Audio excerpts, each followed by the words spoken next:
In many families, it seems that various members have their assigned roles: the funny one, the social one, the leader, or the baby. Since I have been a voracious reader and viewer of documentaries from a very young age, my own assigned role has been that of trivia buff, historian, and keeper of useless information. So, in keeping with that tradition, I was very intrigued by having recently discovered that there is an actual scientific term for being afraid of the dark. It is known as nyctophobia and is considered one of the most common childhood fears. I really wish that I had known this sooner. My fear of the dark as a child was intense. I'm embarrassed to say that I slept with a Mickey Mouse nightlight until I was 17. However, I think perhaps that if I had been able to arm myself with a technical term such as nyctophobia, it might have allowed me to approach my fear academically instead of emotionally, and spared my parents, my hapless college roommate, my first husband, and myself decades of despair, not to mention a boatload of sleepless nights.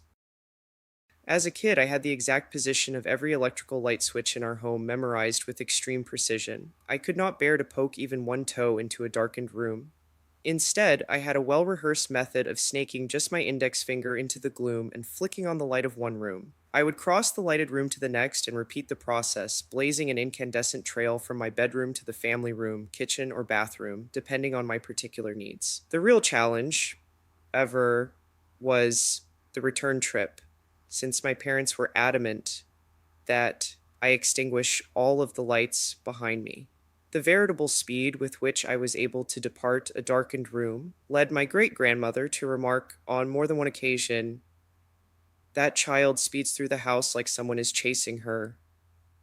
Little did Grandma know just how right she was, except, of course, that the someone was actually a something, my own irrational fear.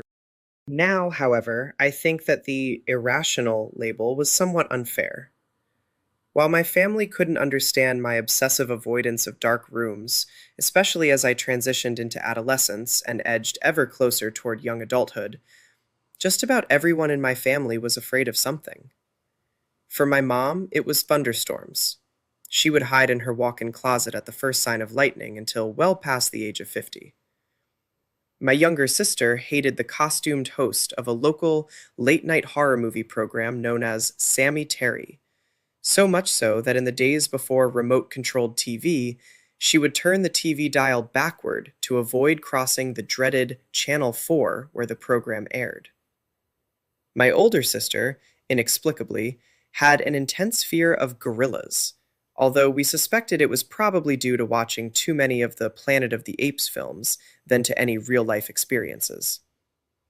My dad, a boxer by hobby and a fearless firefighter by occupation, could not dare to ride the Ferris wheel, one of the gentlest rides on the Midway, lest he be overcome by vertigo induced panic attacks. So, fear is a thorny problem. We tend to scoff at the objects of dread for those around us. Don't be silly. Why on earth are you afraid of something like that? Yet, our own equally unsubstantiated terrors often plague us for decades, even when we know deep within ourselves that they are probably baseless. Add to this the complicating factor that real and growing dangers do exist in our world today: terrorist attacks, climate change, the coronavirus, Ted Cruz, who I think is way scarier than the aforementioned Sammy Terry, by the way. And one could argue that FDR's assertion that we have nothing to fear but fear itself may not be completely true in the 21st century. Perhaps there are two important keys to remember in facing and overcoming fear. One is that, at least in my own experience, the occurrences that have caused me the greatest pain in my life were usually things that I could not have anticipated and were in no way related to my fear of the dark. Depression, divorce, and the loss of loved ones to diseases both physical and mental were no less devastating by the light of day than through the darkest nights.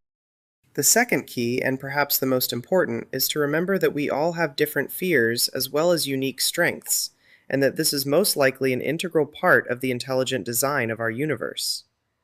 Fear only becomes debilitating and insurmountable when society begins to irrationally fear groups of people and abstract concepts.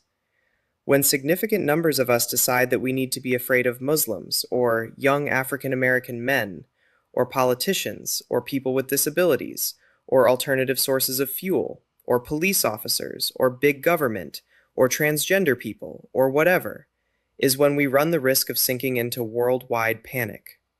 Like a herd of blindly stampeding cattle, it is in this state of societal unrest where truly horrific events can occur.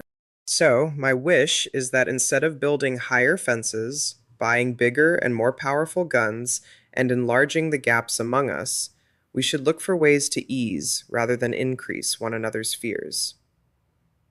In that spirit, I make this pledge. I will hold your hand during the thunderstorms, block scary channels from the TV lineup, help you to increase the diversity in your array of friendships, and gently encourage your acceptance of new ideas. In return, I ask only this: please leave the light on for me.